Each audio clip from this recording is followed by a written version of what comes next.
जय हिंद जय बिहार। बायोलॉजी का एक्सरसाइज 2 श्वसन क्लास 10th बिहार बोर्ड का क्वेश्चन आंसर सब है। प्रश्न उत्तर लेसन पढ़ा दिए हैं, प्रश्न उत्तर दे रहे हैं। श्वसन किसे कहते हैं? श्वसन लिख के और ऐसे डैश कर देना है और यहाँ अंडरलाइन कर देना है, ठीक है। श्वसन वैसी क्रियाओं के सम्मिलित रूप को कहते हैं जिसमें बाहरी वातावरण से ऑक्सीजन ग्रहण कर शरीर की कोशिकाओं में पहुंचाया जाता है, जहां इसका उपयोग कोशिकीय ईंधन यानी ग्लूकोज का ऑक्सीकरण कई चरणों में विशिष्ट एंजाइमों की उपस्थिति में करके जैव ऊर्जा एटीपी का उत्पादन किया जाता है तथा इस क्रिया से उत्पन्न CO2 को फिर कोशिकाओं से बाहर निकाल दिया जाता है। अगला प्रश्न है, कोशिकीय श्वसन क्या है? कोशिकीय श्वसन लिख के डैश और ऐसे स्केल के सहायता से अंडरलाइन कर देंगे। श्वसन क्रिया में ग्लूकोज अणुओं का ऑक्सीकरण कोशिकाओं में होता है, इसीलिए इसे कोशिकीय श्वसन कहते हैं। अगला है, कोशिकीय श्वसन की कितनी स्थितियां होती हैं? कोशिकीय श्वसन की निम्नलिखित 2 स्थितियां होती हैं, अवायवीय श्वसन और वायवीय श्वसन। अवायवीय श्वसन लिख के डैश देंगे, अंडरलाइन करेंगे बढ़िया से स्केल के सहायता से। अवायवीय श्वसन ऑक्सीजन की अनुपस्थिति में होता है। यह श्वसन का प्रथम चरण है जिसके अंतर्गत ग्लूकोज 6 कार्बन वाले अणु का आंशिक विखंडन ऑक्सीजन की अनुपस्थिति में होता है। इस क्रिया द्वारा एक अणु ग्लूकोज से 2 अणु पायरुवेट 3 कार्बन अणु का निर्माण होता है। यह क्रिया कोशिका द्रव्य में होती है। इसके बाद है दूसरा वायवीय श्वसन नंबर 2 में। यह क्रिया O2 की उपस्थिति में यानी ऑक्सीजन की उपस्थिति में होता है। श्वसन के प्रथम चरण में बना पायरुवेट पूर्ण ऑक्सीकरण के लिए माइटोकॉन्ड्रिया में चला जाता है। यहाँ O2 यानी ऑक्सीजन की उपस्थिति में पायरुवेट का विखंडन होता है। 3 कार्बन वाले पायरुवेट अणु विखंडित होकर 3CO2 के अणु बनाते हैं। इसके साथ जल और रासायनिक ऊर्जा भी मुक्त होती है। किण्वन, देखिए केमिस्ट्री में किण्वन का अलग परिभाषा है, बायो में अलग है। किण्वन पायरुवेट ऑक्सीजन की अनुपस्थिति में इथेनॉल एवं CO2 में परिवर्तित हो जाता है। यह क्रिया किण्वन कहलाती है।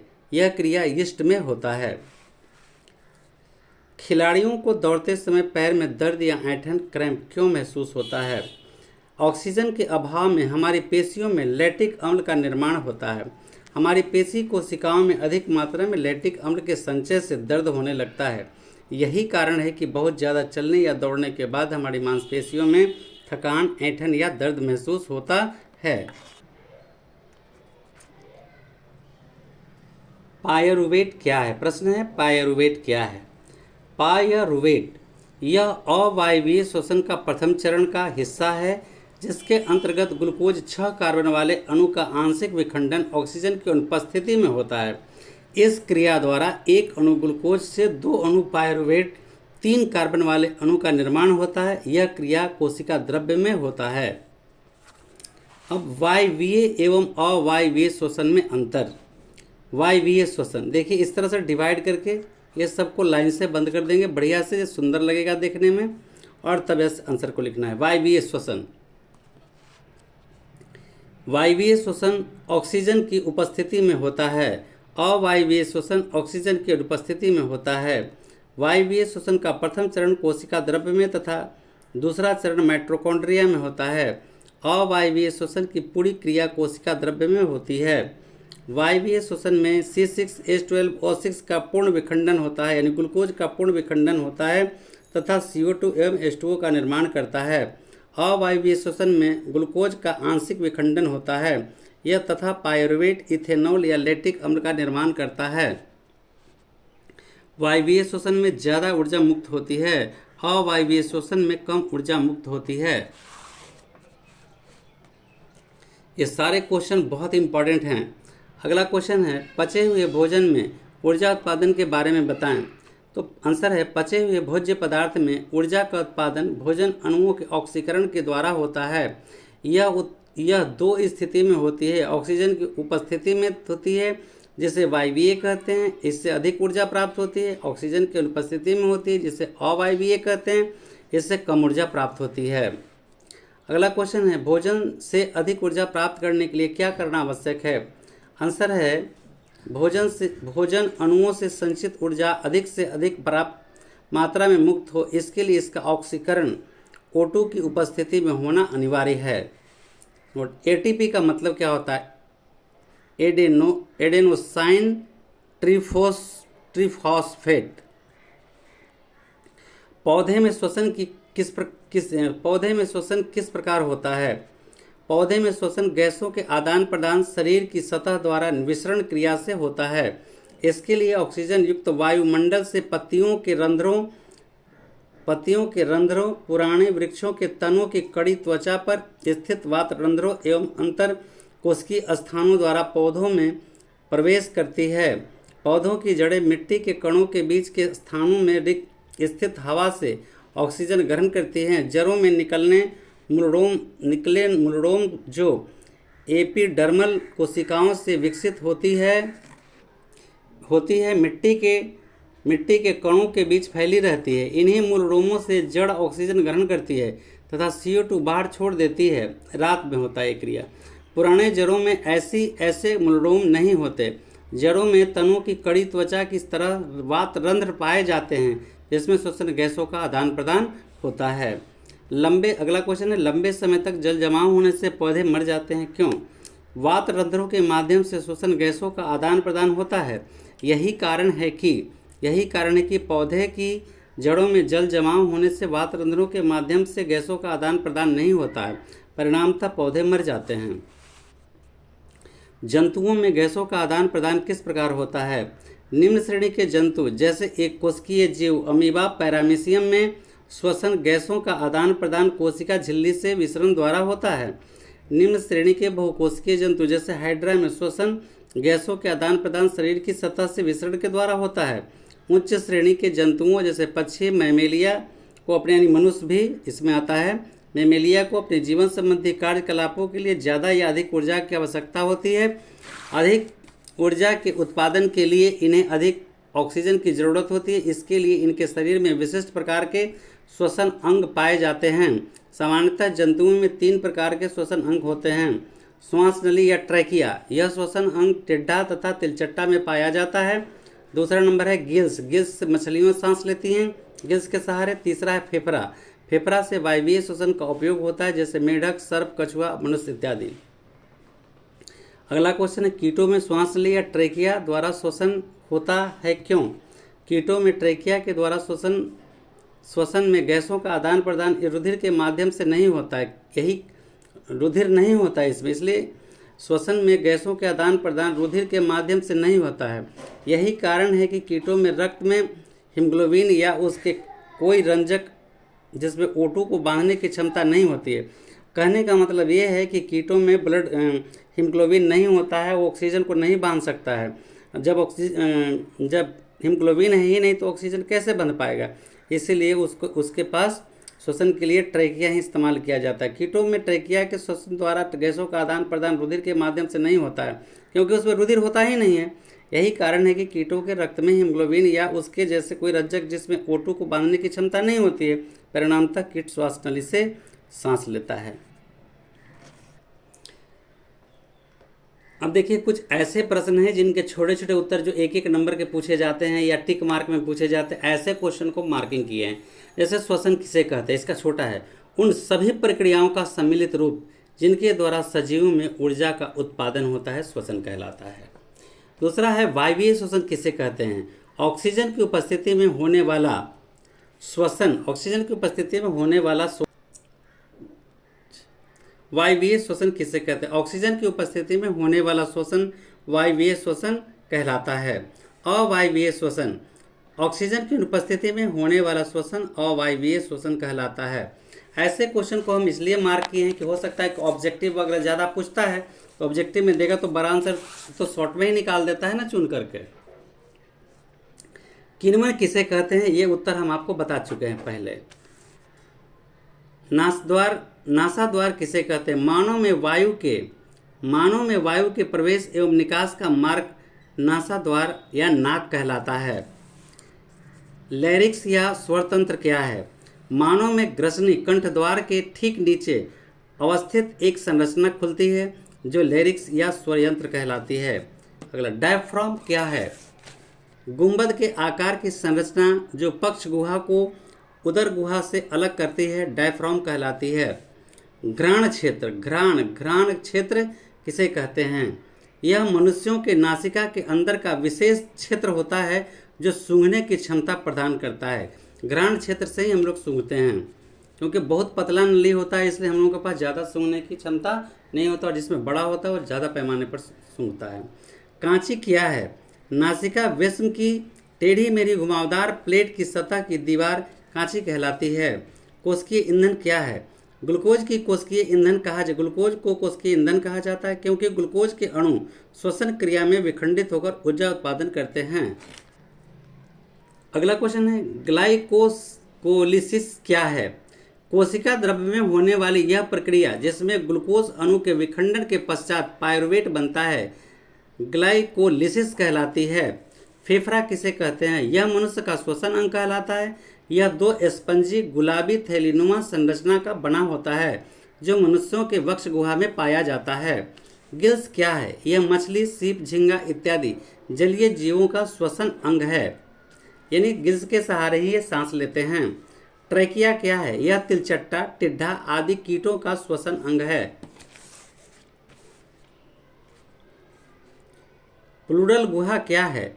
हृदय के अगल बगल उपस्थित गुहा जिसमें फेफड़ा स्थित होता है प्लूरल गुहा कहलाती है। अनॉक्सीकृत रक्त या सीरिय रक्त क्या है?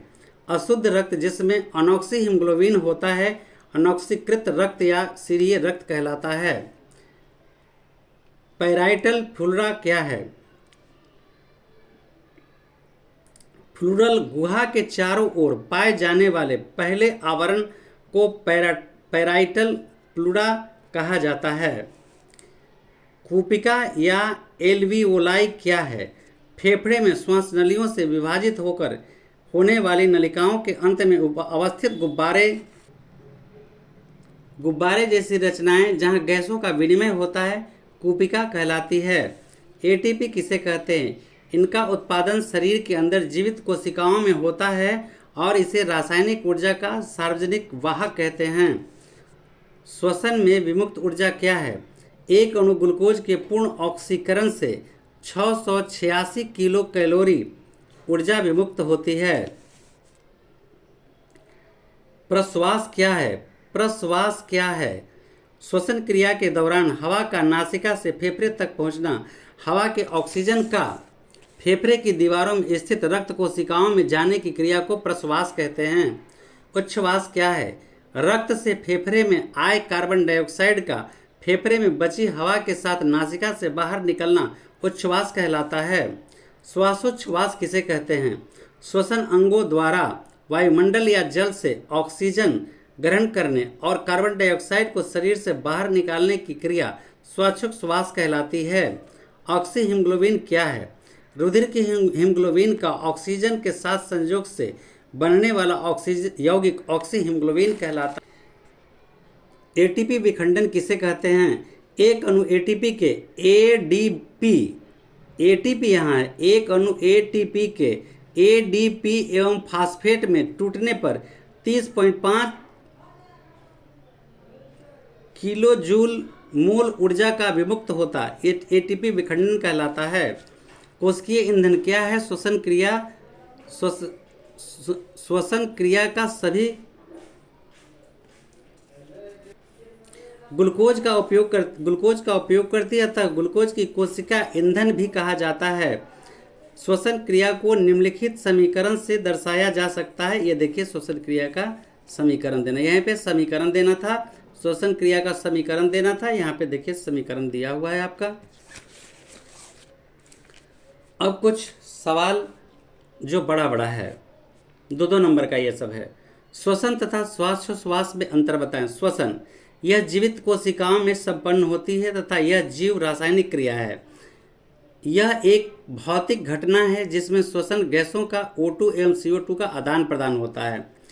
दूसरा नंबर है, इसमें ऊर्जा एटीपी अणुओं के रासायनिक बंधन से संग्रहित रहती है, इसमें ऊर्जा विमुक्त नहीं होती है। यह एक कोशिकीय होती है, यह बाह्य कोशिकीय होती है।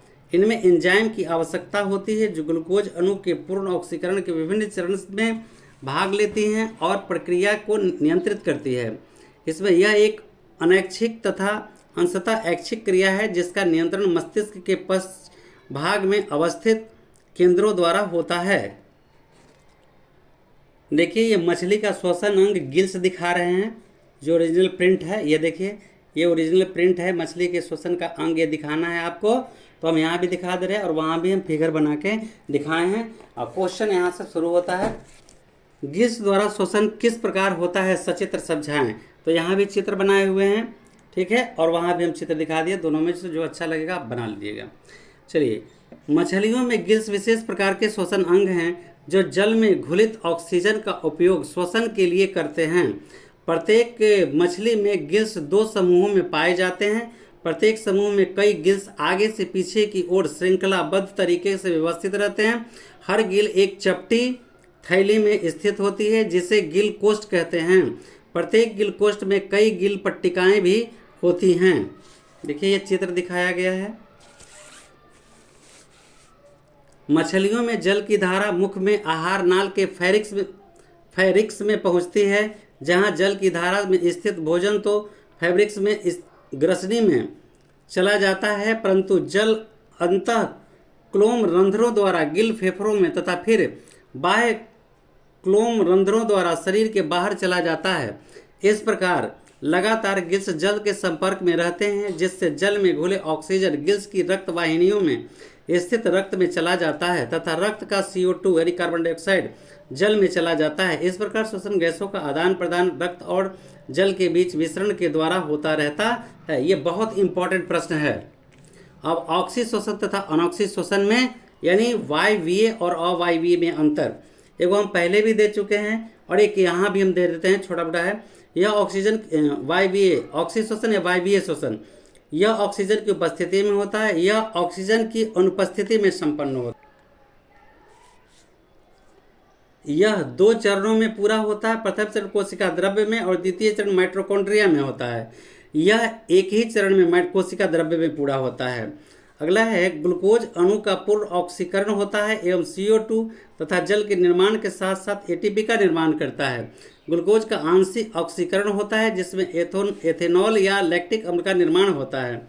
अगला पॉइंट, इसमें अधिक ऊर्जा 38 ATP अणुओं का निर्माण होता है। इसमें कम ऊर्जा केवल 2 अणु ATP का निर्माण होता है। देखिए लिखने का क्रम दोनों का सामने सामने है लेकिन ये आगे पीछे हो गया है। अनॉक्सी श्वसन के प्रथम चरण में ग्लूकोज का आंशिक विखंडन होता है जिसके फलस्वरूप एक अणु ग्लूकोज से 2 अणु पायरुवेट का निर्माण होता है। यह क्रिया कोशिका द्रव्य में संपन्न होती है। यह पायरुवेट एथेनॉल तथा कार्बन डाइऑक्साइड में परिणत हो जाती है। यह क्रिया किण्वन कहलाती है। जब यह क्रिया ईस्ट में होती है तो हमारी पेशिकाओं में पायरुवेट ऑक्सीजन की उपस्थिति में लैक्टिक अम्ल का निर्माण कर जाता है।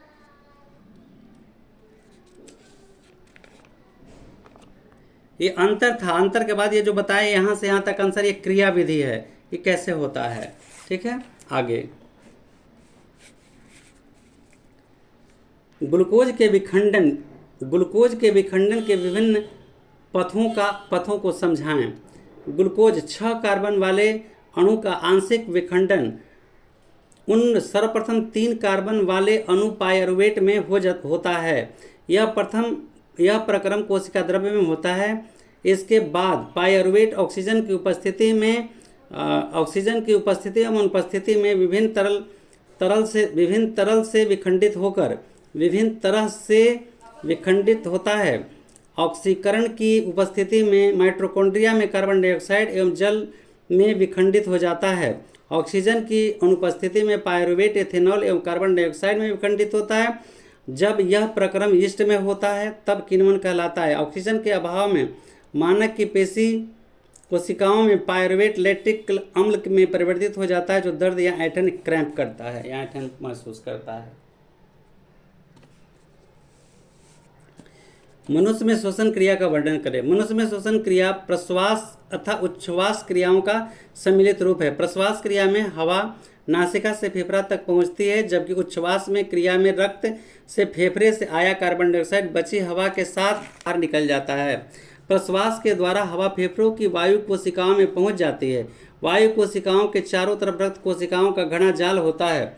वायु कोशिकाओं में स्थित हवा में करीब 21% होता है, जबकि रक्त कोशिकाओं में स्थित सीरिय रक्त में ऑक्सीजन की मात्रा बहुत कम होती है। इस कारण ऑक्सीजन का विसरण सीरिय रक्त में हो जाता है। यह रक्त में उपस्थित हीमोग्लोबिन के से ऑक्सीजन संयोग कर ऑक्सी हीमोग्लोबिन नामक यौगिक बनाता है, जो रक्त परिसंचरण के द्वारा शरीर के विभिन्न अंगों में पहुंचता है। यहाँ ऑक्सी हीमोग्लोबिन पुनः टूटकर हीमोग्लोबिन तथा ऑक्सीजन का निर्माण करता है। ऑक्सीजन का निर्माण, यहाँ ऑक्सीजन का निर्माण करता है। यह ऑक्सीजन कोशिकाओं में उपस्थित ग्लूकोज का ऑक्सीकरण कर कार्बन डाइऑक्साइड तथा ऊर्जा का निर्माण करती है। कोशिका में निर्मित कार्बन डाइऑक्साइड पुनः विसरण के द्वारा रक्त में पहुंचता है। यहाँ यह रक्त की हीमोग्लोबिन से संयोग कर कार्बोक्सी हीमोग्लोबिन का निर्माण करता है, जो फेफड़ों में विसरण द्वारा वायु कोशिकाओं में चला जाता है, जहाँ की उच्छ्वास क्रिया के द्वारा इसे निकाल दिया जाता है।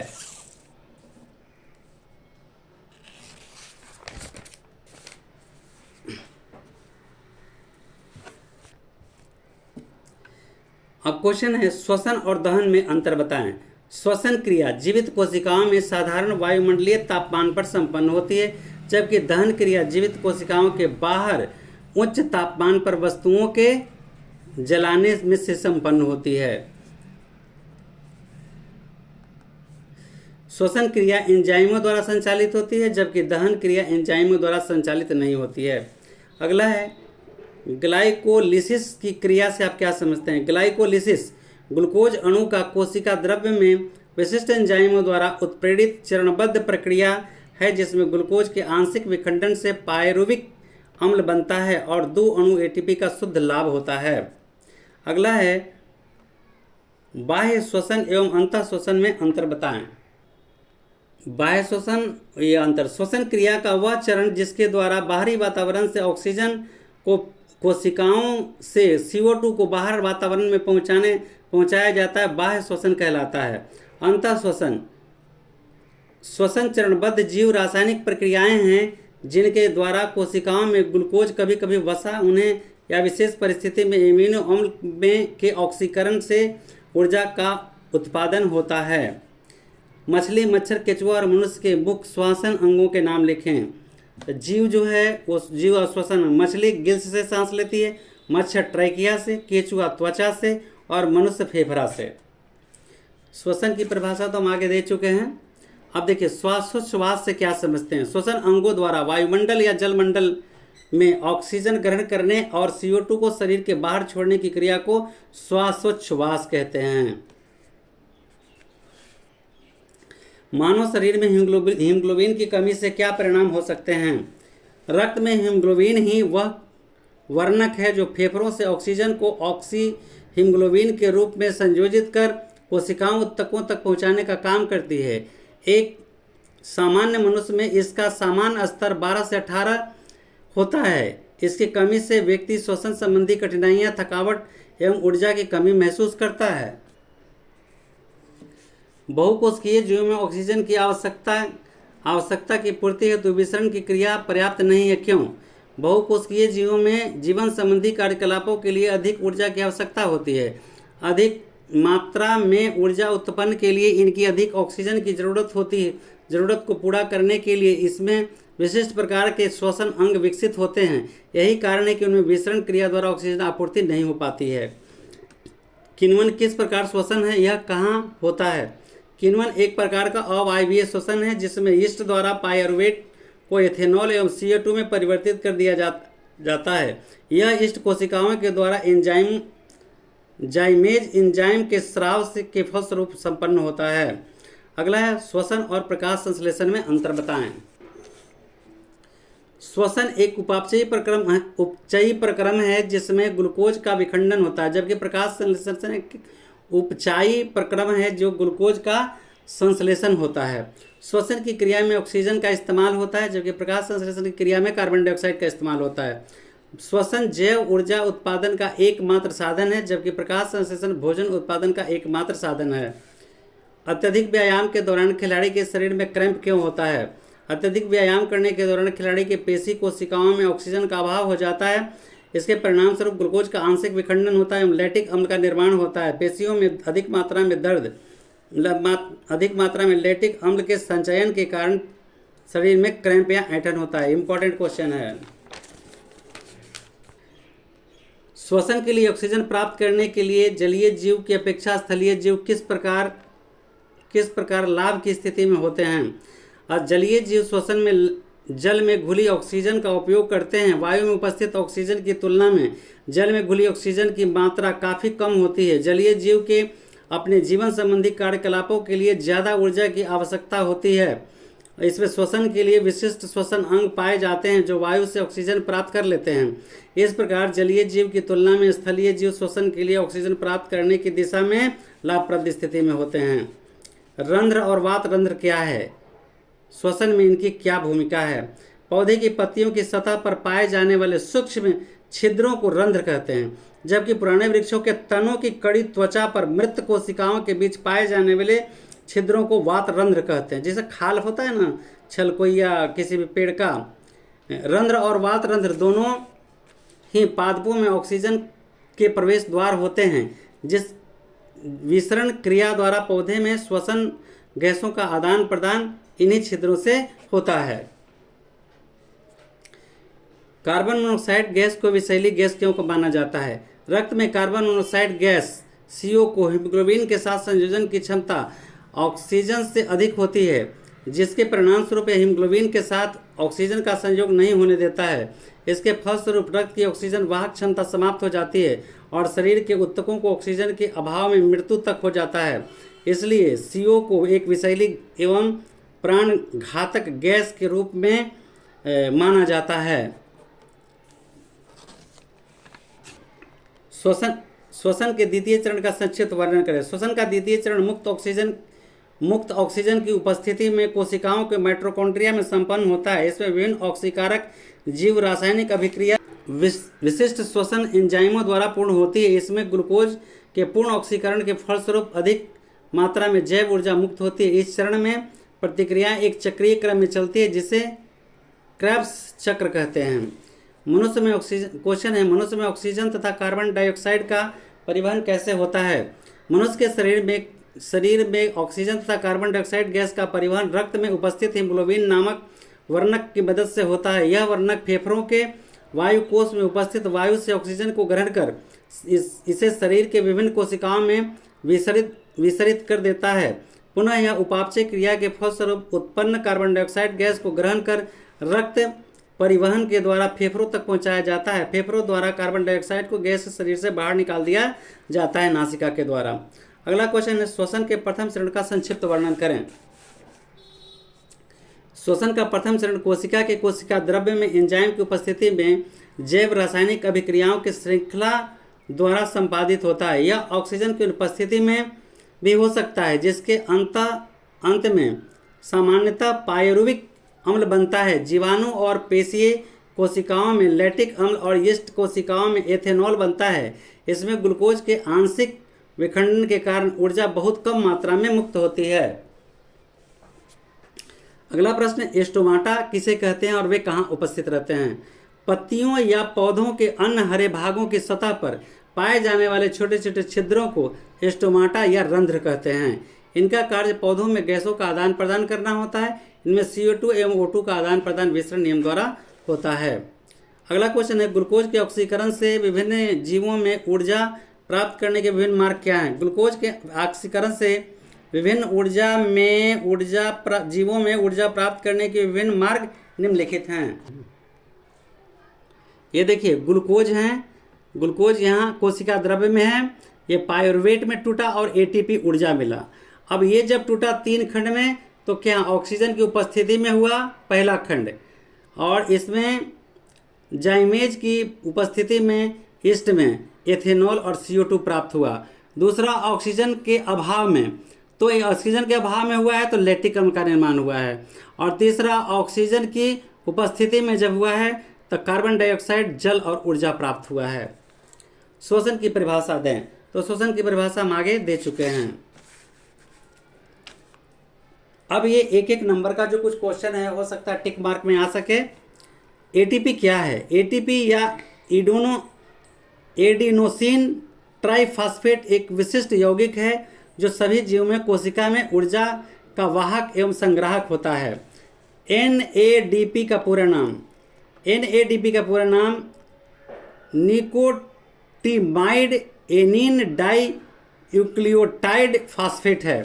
किण्वन क्या है? ये लिखा हुआ है किण्वन। एटीपी का कार्य बताएं।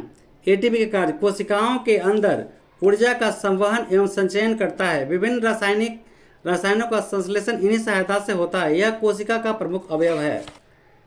श्वसन में मुख्यतः कौन सी गैसें भाग लेती हैं? श्वसन में मुख्यतः ऑक्सीजन, कार्बन डाइऑक्साइड आदि गैसें भाग लेती हैं। जंतुओं, ये देखिए पादप में होता है CO2 और मनुष्य में, चूंकि पूछा श्वसन में कौन सा भाग लेता है तो दोनों होता है। जंतुओं के श्वसन अंग कितने प्रकार के होते हैं? जंतुओं के श्वसन अंग 3 प्रकार के होते हैं। श्वास नली होता है जिसे ट्रैकिया कहते हैं, पैरोडिड और सबलिंग अम्ल। टिड्डा, तिलचट्टा जैसे कीटों में श्वसन अंग किसके द्वारा होता है? श्वास नली के द्वारा। अकशेरुकी जलीय जीव झींगा, सीप आदि किसके द्वारा सांस लेते हैं? गिल्स या गलफरा के द्वारा। किस प्रकार के श्वसन में अधिक ऊर्जा मुक्त होती है? ऑक्सी श्वसन में। जड़ का कौन सा भाग श्वसन में संबंधित गैसों के लेन देन में सम्मिलित होता है? मूल रोम। अब ये कौन कौन से सांस कैसे लेते हैं? तो मछली गिल से सांस लेता है, मच्छर ट्रैकिया से, केचुआ त्वचा से और कुत्ता फेफड़ा से सांस लेता है। लिम्बिक जंतुओं के ऑक्सीजन कहाँ से मिलता है? झींगा को गिल से मिलता है, चूहा को फेफड़े से मिलता है। फेफड़ों के ऊपर पाई जाने वाली झिल्लियों के नाम बताएं। कलयूरा। एपीग्लाटिस का क्या कार्य है? यह भोजन के कणों को ग्लाटिस में जाने से रोकता है। टिड्डे में कौन सा श्वसन अंग पाया जाता है? ट्रैकिया या श्वसन नलिका?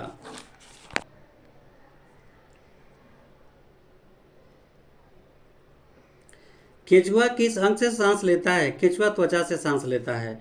ग्लूकोज के एक अणु के ऑक्सीकरण से कितनी ऊर्जा मुक्त होती है? 674 किलो कैलोरी। जलीय पौधे श्वसन के लिए ऑक्सीजन कहाँ से लाते हैं? जल से।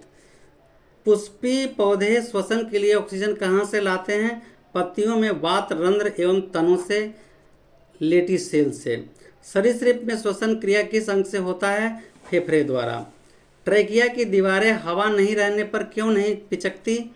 क्योंकि ट्रैकिया की दीवारें उपस्थितियों के छल्ले पाए जाते हैं, अस्थियों के छल्ले पाए जाते हैं। श्वसन और दहन में कोई समानता? हाँ, दोनों ऑक्सीकरण है। श्वसन और दहन दोनों ऑक्सीकरण हैं। कोशिका श्वसन का सक्रिय स्थल क्या है? माइटोकॉन्ड्रिया। मानव श्वसन तंत्र के कौन कौन से भाग होते हैं? नासा गुहा, लैरिक्स, श्वास नली, ब्रोंकस, ब्रांकिओल, 2 फेफड़े और डायफ्राम। एक ऐसे जंतु का नाम बताएं जो त्वचा और फेफड़े दोनों से सांस लेते हैं। मेढक। एंजाइम क्या है? एंजाइम एक प्रकार का जैव उत्प्रेरक है। उस पदार्थ का नाम बताएं जो श्वसन के पहले चरण में बनता है। पायरुवेट। पायरुवेट के निर्माण की क्रिया कहाँ होती है? कोशिका द्रव्य में। पायरुवेट का विखंडन कहाँ होता है? माइटोकॉन्ड्रिया में। एटीपी का पूरा नाम एडिनोसिन ट्राइफॉस्फेट। ग्लूकोज के ऑक्सीकरण में एटीपी के कितने बनते हैं? 38 एटीपी अणु। पत्ती की सतह पर पाए जाने वाले सूक्ष्म छिद्र जो गैसीय विनिमय में भाग लेते सहायक होते क्या कहलाते हैं? रंध्र। ग्लूकोज के पायरुवेट में के बदलने का कार्य कोशिका के किस भाग में? कोशिका द्रव्य में। एक फास्फेट जो एटीपी में अंतस्थ रहता है उसे टूटने में कितनी ऊर्जा मुक्त होती है? 30.5 किलो जूल। अब ये लेसन समाप्त हुआ। आप अच्छे से तैयारी करें और आंसर हम बाकी देते रहेंगे। जय हिंद, जय बिहार, बहुत सारी शुभकामनाएं।